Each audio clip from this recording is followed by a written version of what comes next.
Bismillahirrahmanirrahim. Assalamualaikum warahmatullahi wabarakatuh.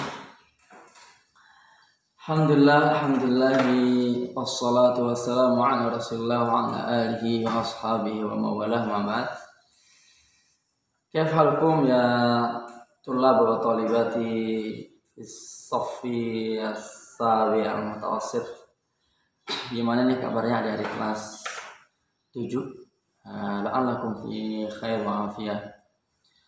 Mudah-mudahan kalian selalu dalam keadaan sehat walafiat, selalu dalam keadaan penjagaan dan lindungan Allah Subhanahu wa taala.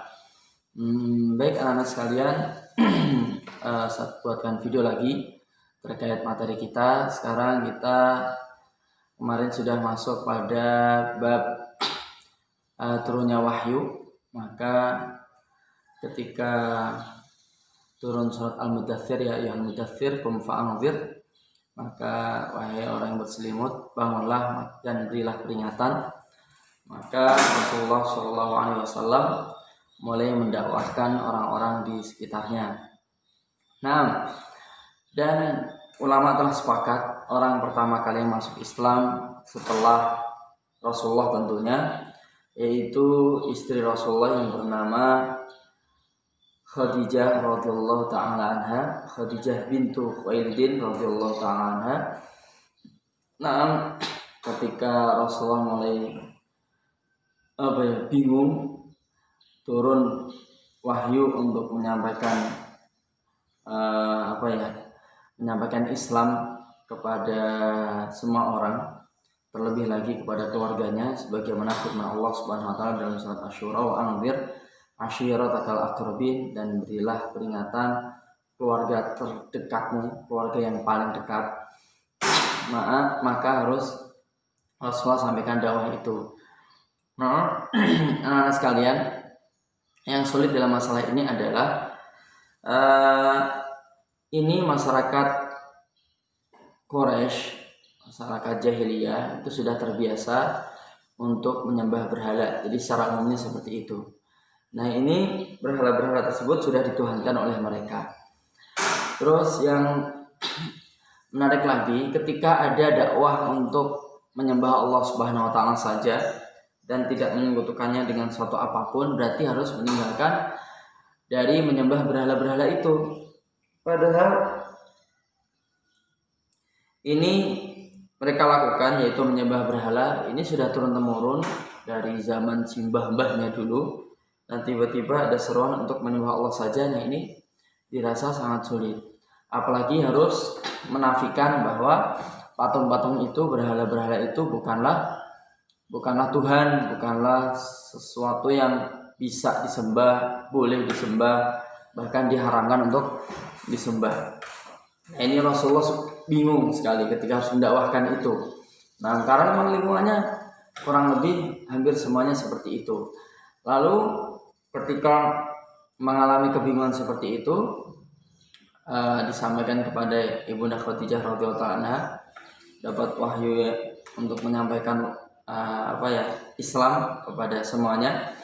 Maka Ibunda kita Khadijah bintu Khuwailid radhiyallahu anha, beliau mengatakan, dakwahnya aku dulu saja. Suruhlah aku dulu. Janganlah engkau seru yang lain sebelum aku. Pokoknya suruhlah aku dulu. Maka para ulama sepakat bahwa ibunda kita Khadijah radhiyallahu anha ini adalah orang yang pertama kali masuk Islam. Sehingga semuanya sepakat bahwa orang yang pertama kali masuk Islam adalah seorang perempuan, bukan seorang laki-laki. Nah, dari umatnya Rasulullah SAW. Terus kemudian kurang lebih begitu anak-anak. Jadi ibunda kita adalah orang pertama kali masuk Islam. Lalu siapakah orang kedua yang masuk Islam? Nah, ini para ulama berbeda pendapat. Apakah Ali bin Abi Thalib dulu, Ali bin Abi Thalib radhiyallahu anhu dulu, ataukah Abu Bakar As-Siddiq radhiyallahu taala anhu terlebih dahulu? Setelah di cross check dan lain sebagainya, maka pendapat yang lebih kuat bisa jadi salah. Hanya saja ini pendapat yang lebih kuat itu adalah Ali bin Abi Thalib radhiyallahu anhu dulu. Pertama, karena status beliau ada di rumahnya Rasulullah. Nah, beliau menjadi anak angkatnya Rasulullah, seperti anak. Satu, kedua, karena perintah Allah Subhanahu wa taala, wa anzir ashirataka al-aqrabin, dan berilah peringatan untuk keluarga dekatmu. Nah, maka dirasa tidak mungkin Rasulullah SAW menyeru kepada orang lain, Abu Bakar meninggalkan orang lain dan meninggalkan keluarganya sendiri. Nah, sehingga menurut pendapat yang lebih kuat adalah Ali bin Abi Thalib radhiyallahu anhu adalah orang kedua yang masuk Islam. Terus kemudian orang ketiga yang masuk Islam itu adalah Abu Bakar As-Siddiq radhiyallahu taala anhu. Beliau diseru karena beliau dan Rasulullah ini sahabat karib. Terus disuruhkan kepadanya Islam, dan tanpa pikir panjang Abu Bakar As-Siddiq langsung masuk Islam. Nanti tak kisahkan kenapa mereka ini cepat sekali masuk Islam. Terus berikutnya lagi adalah Zaid bin Harithah radhiyallahu taala anhu. Nah, ini beliau jadi orang yang keempat yang masuk Islam. Beliau statusnya budak saat itu, tapi sudah dibebaskan oleh Rasulullah dan dijadikan anak angkat Rasulullah. Baik, satu-satu akan saya bahas kenapa kok ibunda kita begitu senang menyambut ajakan Rasulullah. Demikian juga Abu Bakar As-Siddiq radhiyallahu anhu dan lain sebagainya. Hal ini dikarenakan karena seperti yang sudah tersampaikan kepada kalian, bahwa ibunda kita Khadijah radhiyallahu anha ini sudah tahu bahwa besok beliau akan menikah dengan Nabi akhir zaman melalui mimpi-mimpinya. Satu. Kedua, beliau tahu bahwa nanti akan ada Nabi akhir zaman dari kisah-kisah orang-orang ahli kitab yang sampai kepadanya, di antaranya dari kisah Waraqah bin Naufal. Terus yang ketiga, beliau ini sangat paham Rasulullah SAW karena mengarungi pernikahan dari Rasulullah usia 25 tahun sampai Rasulullah usia 40 tahun, berarti sekitar 15 tahun. Maka Rasulullah Khadijah sangat paham apakah Rasulullah ini seorang penipu atau tidak. Nah, bagaimana akhlaknya? Nah, ketika diseru sesuatu, tidak mungkin Rasulullah menyeru kepada hal keburukan. Nah, karena status Khadijah yang sudah kenal. Nah, karena hal-hal itu, ketika Rasulullah bingung harus menyeru kepada siapa, maka Khadijah menjadi orang yang pertama, seru aku dulu sebelum yang lain. Nah itu satu. Kedua, terkait Islamnya Ali bin Abi Thalib radhiyallahu anhu. Beliau ini masih sangat kecil. Dan ketika diajak untuk masuk Islam, nah ini beliau ngomong, saya akan bukan dulu dengan ayahku, yaitu Abu Thalib. Lalu dibiarkan oleh Rasulullah. Ada satu kisah mengatakan bahwa dia kamu nggak mau, ya udah. Nah, nggak usah cerita-cerita. Ternyata di keesokan harinya, kalau nggak salah, karena menurut riwayat yang kuat, hari ini Rasulullah diutus, besoknya Ali bin Abi Thalib masuk Islam. Nah, terus kemudian tanpa ngomong kepada ayahnya, satu riwayat yang pertama, kemudian Ali masuk Islam. Riwayat yang berikutnya, beliau ngomong beneran kepada ayahnya. Nah, kemudian ayahnya mengatakan, ikutilah Muhammad karena dia tidak pernah mengajak kecuali kepada kebaikan. Kenapa kok Abu Thalib bisa mengatakan seperti itu? Kita tahu bahwa Rasulullah pernah menjadi anak asuh Abu Thalib selama beberapa tahun dari meninggalnya Abdul Muthalib sampai beliau remaja, kurang lebih seperti itu. Nah, terus terkait Abu Bakar As-Siddiq radhiyallahu anhu, kenapa kok beliau begitu diajak masuk Islam? Ini juga punya beberapa faktor anak-anak. Nah, faktornya adalah karena Abu Bakar ini orangnya berakal, otaknya dipakai, terus dijalankan oleh perbuatannya. Dia tidak fokus terhadap tradisi. Jadi menurut riwayat-riwayat yang benar, riwayat-riwayat yang kuat, bahwa Abu Bakar As-Siddiq radhiyallahu anhu ini belum pernah sujud terhadap berhala, belum pernah. Pas saat dia masih kecil, itu pernah diajak oleh bapaknya yang bernama Uthman, yang kunyahnya Abu Quhafah, ini ke sebuah kuil Terus kemudian Abu Bakar diomongi, Abu Bakar yang bernama asli Abdullah, diomongi oleh Abu Kahfah, itu loh Tuhanmu dan Tuhan bapak-bapakmu, maksudnya Tuhan nenek moyangmu.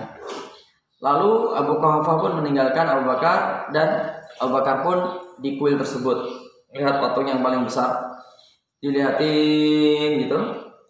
Terus kemudian dipegang-pegang dan sebagainya, nggak bergerak. Terus dia ngomong, aku lapar, minta makan dong.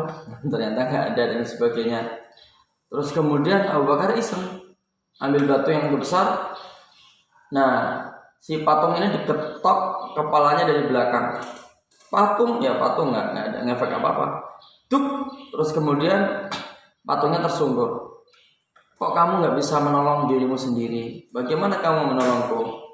Nah, ini otaknya sudah mulai, dari kecil pun sudah jalan bahwa tradisi orang-orang Quraisy menyembah berhala ini jelas dinafikan oleh Abu Bakar As-Siddiq radhiyallahu anhu. Ini faktor pertama. Faktor kedua, beliau ini adalah seorang pelancong. Beliau ini bersinggungan dengan negeri-negeri yang banyak sekali. Nah, di antara sekian banyak yang yang Abu Bakar itu bergaul dengannya, ini beliau juga bergaul dengan orang Yahudi dan orang-orang Nasrani. Nah, tapi lebih banyak kepada orang-orang Nasrani. Dari ucapan mereka ini bahwa Abu Bakar tahu besok akan ada nabi akhir zaman yang diutus di tengah-tengah Mekah. Berarti dari kaumnya. Nah, itu orang Mekah. Dan kita tahu yang menghuni Mekah ini orang-orang Quraisy. Kemarin juga sudah ceritakan bagaimana orang Quraisy bisa menghuni wilayah Mekah. Nah, lanjut lagi anak-anak.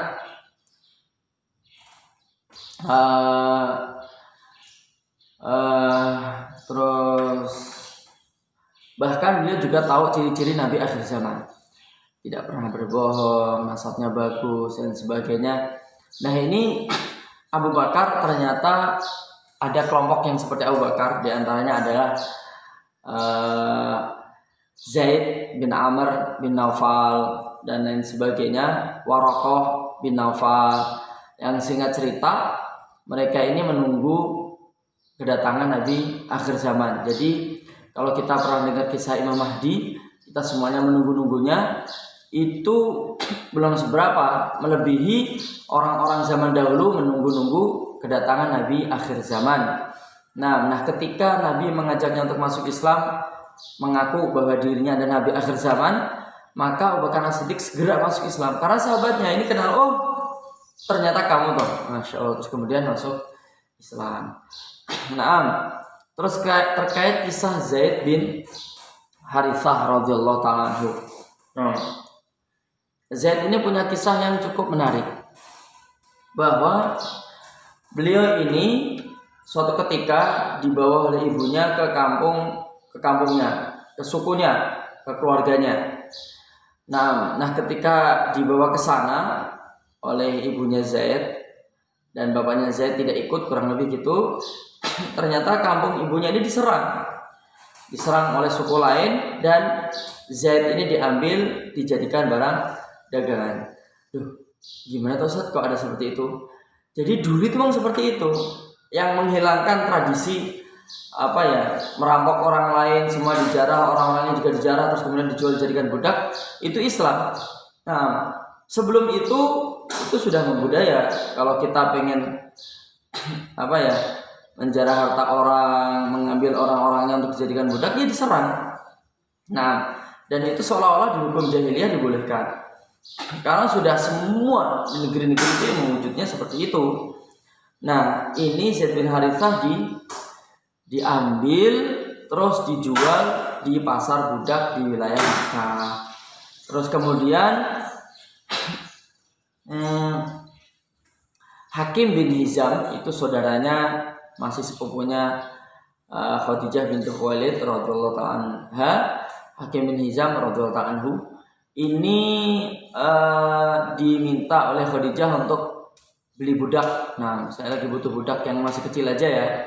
Terus kemudian dia lihat ada Zaid bin Harithah, kayaknya pas nih. Kemudian dibeli oleh Khadijah radhiyallahu ta'ala anha.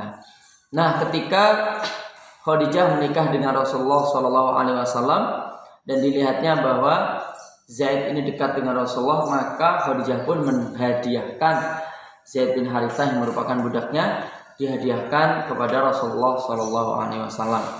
Nah, saat Rasulullah awal-awal nikah berarti usia 20-an, 26 atau 27, pokoknya setelah 25 tahun. Nah, ini akhlak Rasul ya. Jadi nanti bisa kalian lihat. Jadi sebelum kita bahas akhlak Rasul, budak, biar kalian paham terkait hukum budak. Budak itu anak-anak bisa diperlakukan apapun oleh tuannya. Contoh, ada satu kisah, jadi orang Yahudi lagi gedek sama budaknya. Itu budaknya itu disuruh menaruh kepalanya di atas batu. Terus kemudian dia ambil batu besar, terus dilempar kepalanya dengan batu besar, dia mati. Nah, jadi budak itu seperti itu, nggak bisa apa-apa. Dia berakal tapi lebih mirip binatang, nggak punya kebebasan untuk mengekspresikan kemauannya. Nah ini budak.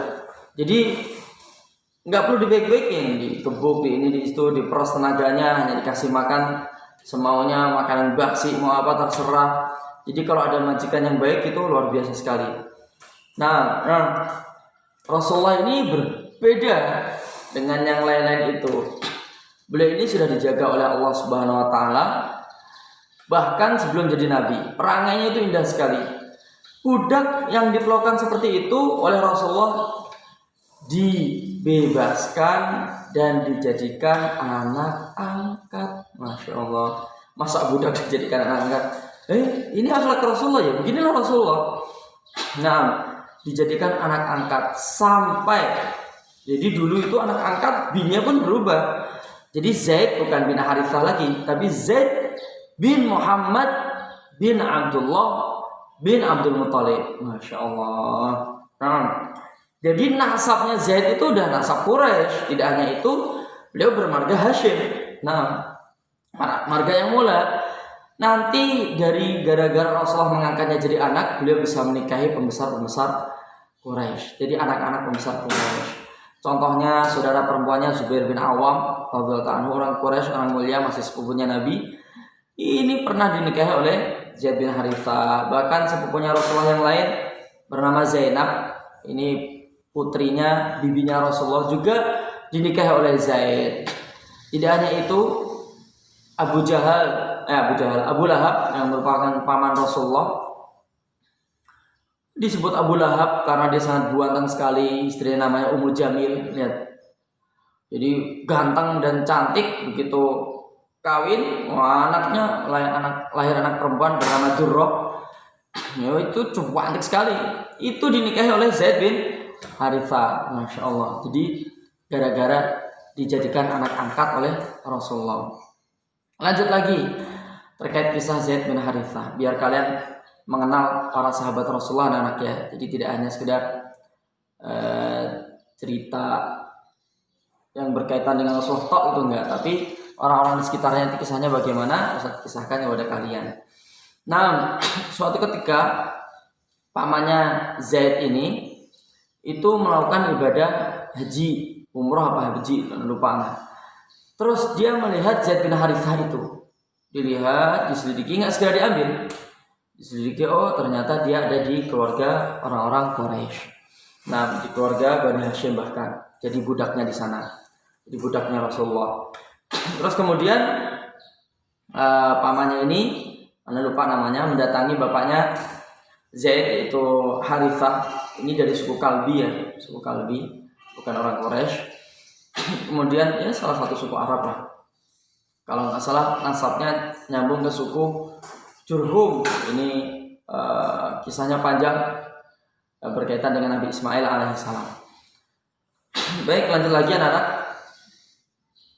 Dikisahkan kepada si Harithah, bapaknya Zaid. Maka Harithah pun bergegas menuju Mekah dan mendatangi rumahnya Rasulullah SAW yang saat itu belum diangkat menjadi nabi. Nah, betapa senangnya kan bapaknya ketemu dengan putranya itu, terus kemudian dipeluk dan sebagainya. Terus kemudian dia pun ngomong, kepada Rasulullah, "Wahai Muhammad, aku melihat engkau adalah orang yang sangat mulia, yang sangat baik, nasabmu juga sangat jos dan lain sebagainya. Ini Zaid adalah putraku. Tolong jual kepadaku, nanti tak beli berapapun yang harga yang kamu mau." Nah, melihat hal itu, maka Rasulullah SAW pun berkata kepada Harithah, bapaknya Zaid, "Sekarang gini saja, tanya kepada anakmu, kamu mau ikut bapakmu atau mau ikut kepada Muhammad? Jika nanti jawabannya pengen ikut kepada bapaknya, yaitu Harithah, yaitu engkau, maka bawa saja, saya nggak butuh harganya, udah ambil aja, nggak apa." Nah, ini akhlak luar biasa. Anak-anak budak itu harganya mahal sekali. Satu budak itu bisa harganya 1000 dinar. 1 dinar itu harganya kurang lebih dia kepingan emas ya, sekitar 4 gram lebih. 1 gram itu sekarang 1 juta. Jadi 1 dinar itu sekitar 4 juta. 4 juta kali 1000, itu aja sendiri anak. Berapa itu? 4 juta, 40 juta, 400 juta, 4M. 4M dikasih cuma-cuma ke orang. Nah, ternyata benar. Harithah ini langsung memegang tangan anaknya, "Nak, ayo kita pulang." Nah, kata anaknya, "Enggak, saya pengen ikut Muhammad saja." Kaget bapaknya. "Nak, kamu ini gimana? Masa memilih perbudakan daripada kemerdekaan? Ayo ikut ayahmu ini, ikut kumpul lagi kita dengan umimu dan lain sebagainya." Kata Zaid tetap tegas, "Enggak, saya pengen ikut Muhammad saja." Nah, Masya Allah, ini luar biasa. Bapaknya sampai bingung anak-anak, masa ada orang lebih memilih ikut orang lain daripada bapaknya sendiri. Lalu bapaknya pun sedih karena anaknya nggak mau ikut dengannya. Terus kemudian Rasulullah pun bergegas menuju sisi Ka'bah, terus ngomong dengan suara lantang di depan orang-orang Quraisy sambil memegang Zaid, dan Rasulullah mengatakan, "Ya ma'syar Quraisyin," fi makna wahai orang-orang Quraisy, "Isyhadu," kalau nggak salah, "ala anna Zaidan ibni," fi makna, bersaksilah bahwa Zaid ini anakku, udah dijadikan menjadi anak angkat. Maka melihat hal itu, bapaknya bernama Harithah ini tenang. Jadi angkat. Masya Allah, sekarang dia bermarga Quraisy, senang sekali. Terus kemudian bapaknya pulang dengan wajah gembira.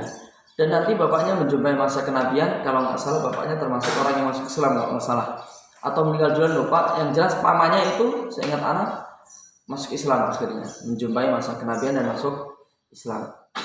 Kenapa mereka mudah sekali masuk Islam? Melihat akhlak Rasulullah sebelumnya, selain melihat kebenaran yang dibawa oleh Rasulullah. Adapun orang-orang Quraisy yang lain, yang dari mereka banyak yang tidak masuk Islam, banyak itu bukan berarti mayoritas, ya, karena faktor bukan karena melihat akhlak Rasul yang buruk, bukan itu, akhlaknya mereka sepakat baik. Nah, hal itu disebabkan diantaranya karena mereka iri. Kok kenabian ada di Nabi Muhammad yang seorang yatim, kenapa bukan ada di pembesar-pembesar yang lain? Nah, ya kurang lebih gitu. Itu anak-anak kelas 7 yang semoga sudah menjaga dan Allah Subhanahu wa taala. Di pertemuan berikutnya insya Allah kita akan bahas terkait dakwah terang-terangan, dan sebelumnya juga saya juga akan mengisahkan ciri-ciri as-sabiqunal awwalun, orang-orang masuk Islam pertama kali, ciri-cirinya bagaimana. Tentu ini orang-orang hebat yang Allah takdirkan untuk masuk Islam dulu-dulu, pasti daya juangnya hebat. Maka nanti biar kita contoh, kita lihat biografi mereka sedikit ya, ciri-ciri mereka. Nah, baru setelah itu kita nyinggung masalah dakwah jariyah, dakwah terang-terangan.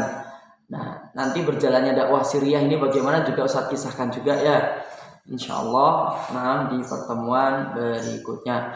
Gitu anak-anak, sebelum saya tutup, sampaikan salam ta'zim Ustaz kepada ayah bunda kalian. Ini mohon maaf pelajarannya masih seperti ini, masih daring, masih madorotnya lebih banyak daripada manfaatnya. Baik, kita tutup anak-anak dengan bacaan doa kafaratul majlis. Subhanakallahumma bihamdika asyhadu an la ilaha illa anta astaghfiruka wa atubu ilaik. Wassalamualaikum warahmatullahi wabarakatuh. Ila liqa.